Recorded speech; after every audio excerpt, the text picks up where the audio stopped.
म्हणजे शिवछत्रपती समजायचं असेल किंवा शंभू छत्रपती समजायचं असेल तर तुम्हाला आधी औरंगजेबाला समजणं गरजेचं आहे. औरंगजेबाच्या बालपणीची एक सांगतो. 7-8 वर्षाचा औरंगजेब आहे, 4 भाऊ आहे. आता ह्या चौघ्यांना म्हणजे दादा सुखो पण त्यामध्ये आहे, ज्याची हत्या त्याने केली. मग आता हा आपल्या चौघ्या मुलांना घेऊन जातो एका भुयारीमध्ये आणि चौघ्यांना आदेश देतो की तुम्ही चौघे एका पाठीमागे जात. आत खूप अंधार आहे आणि माहित नाही की आत काय आहे म्हणून. तिघे मुलं जातात पण औरंगजेब जात नाही.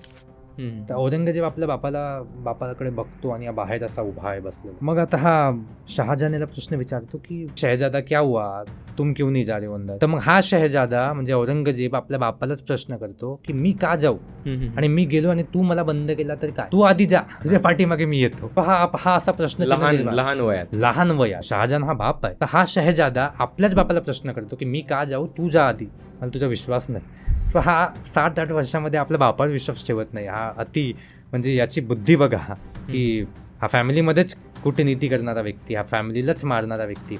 आणि मग हा शंभू छत्रपतींच्या यांनी काय केला तो आपल्याला समजून येतो हा किती क्रूर होता म्हणून.